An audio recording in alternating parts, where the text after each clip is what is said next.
Although Frank Vogel, the Lakers coach, told us before the game it's possible AD could play in the Lakers' next game on Thursday against Dallas. Not having Rudy Gobert Saturday and having him tonight, what do you see when you watch Gobert as to the level of his importance with his team on both ends of the floor as O'Neal hits a three to start the game? A defensive player of the year, but offensively, you can't limit the effect he has. Screening, rolling, diving to the cup, opening up everything that the Jazz do on the offensive end.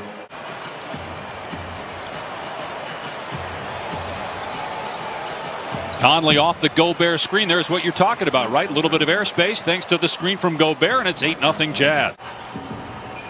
Here's Kuzma. Fires into Drummond, who had 27 points on Saturday, and he gets the Lakers' first points 2 minutes into the game. You take a look at this Jazz team, their act certainly travels, so they're good enough to win on the road, but that home court advantage in Utah with that fan base is absolutely second to none. Shot clock down to 5. Another good defensive possession here by Los Angeles. Gobert, though, with the slam as Ingles, who's an excellent passer, made the play.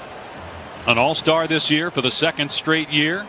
In the running for Defensive Player of the Year, which would be his third if he's able to win it, as Bogdanovich drills a three. And having talent, because talent damage doesn't have an effect in a playoff series. You need to have guys at 100%. Schroeder drills a three. You start to talk about whether we want to rest guys going into the playoffs, knowing that the schedule's more condensed this year. To me, they're in a different they have a different mentality than the Lakers. We need to be at 100%. When you're talking about the Utah Jazz, it's about making sure guys are healthy, but I wouldn't rest guys. We're going to continue to keep our foot on the gas pedal because the message has got to be we haven't accomplished anything yet. Maybe some teams are being more and more careful with star players as Caldwell Pope gets a steal. It's hard not to say Utah's the best team right now. They have the best record. Three goes for Caruso, back-to-back Laker triple. Their record at this stage, 42-15, is the best in franchise history. Drummond working hard on the offensive glass. Gets it out to Kuzma. 3 straight threes for the Lakers, and just like that, they're within 2. Clarkson leaning in. Good teamwork there with Gobert. And Clarkson hits the fall away. The end of the first round, traded by Brooklyn after the Nets drafted him. Clarkson with 1 on the timer knocks down the 3. Scored the last 7 points for Utah. His presence, setting screens and diving, then protecting the rim. And I love what Quinn talked about. You got to recognize how you're being defended in the pick and roll action and get rid of the basketball. Meanwhile, a beautiful shot by Schroeder. Similar to Steph Curry, that's something that they're going to have to deal with the rest of the way when they take falls like that because of the bruise and the effect of the injury, the initial injury.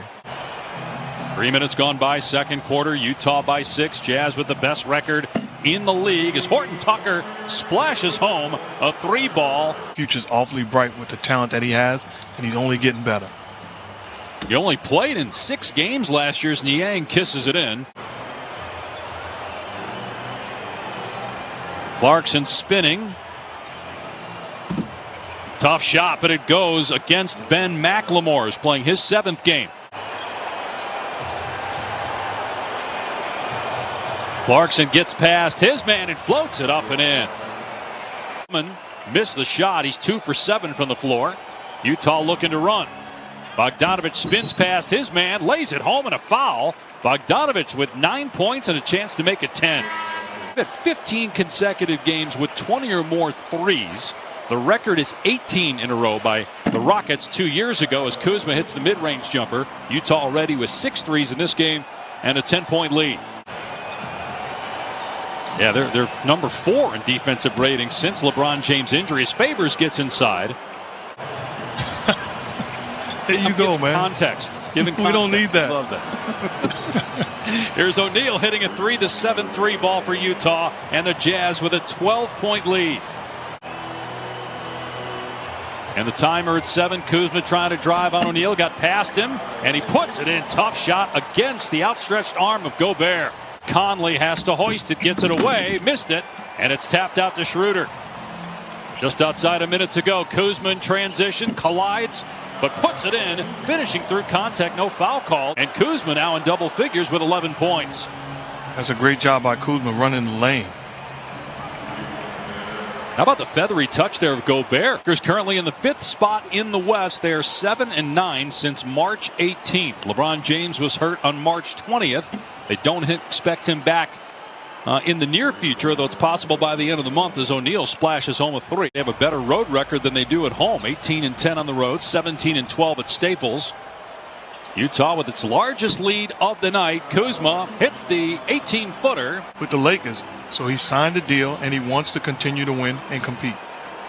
Right, he got that 3-year, $40 million extension. Conley had the defense in no man's land where you're worried about the alley-oop to Gobert, yet he hits that floater with the right hand. He's left-handed, but he makes so many of those with the offhand, and he's got 8 points now.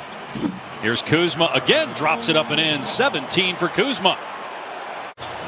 Here's Drummond. His floater is sent back by Gobert and puts Drummond on the ground. Bogdanovich scores. Kuzma thought he got pushed, but count the basket. 11-point Utah lead. Then off to the races. He is a playmaker on the defensive end.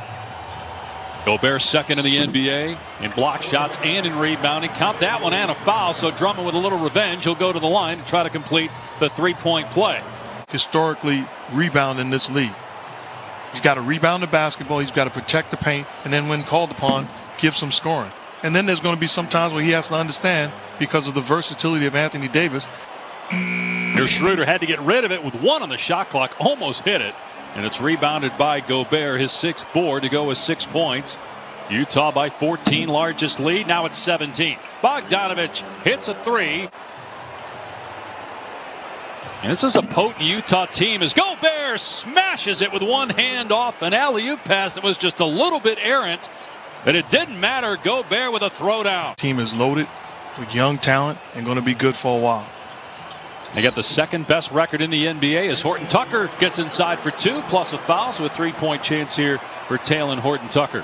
15 points now for Jordan Clarkson, the former Laker. Step back 3, Horton Tucker in rhythm, splashes it through for his 3rd 3-pointer. Jazz are taking whatever they want on the offensive end. And Utah shooting over 60% and over 50 from 3 as Ingles drops in a 3 and the lead is up to 20.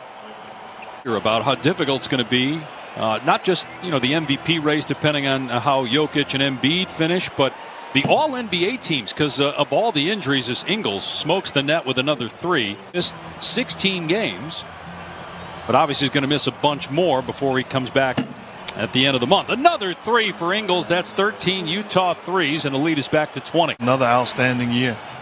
But with that team, they're going to judge them come playoff time. Will they be together and will they win?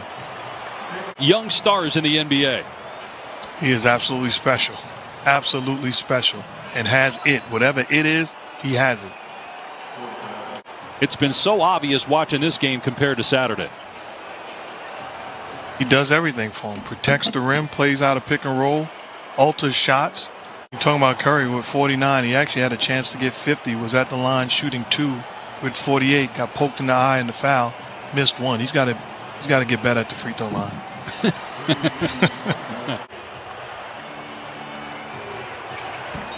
Conley scores and a foul just like that when the Lakers get within striking distance. Utah elite again offensively. Kuzma couldn't handle the pass. And Utah with a 2-on-1. O'Neal gives it back to Bogdanovich for the layup. Here's Bogdanovich. And it's no fluke. Both of these teams are going to be around. They're not going anywhere.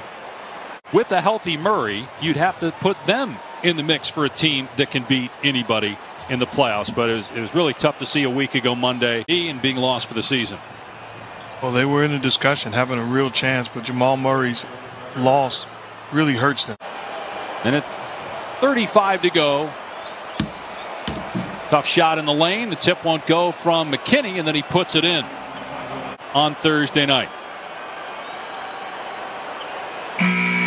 Utah shoots close to 60% from the floor, hits 15 threes.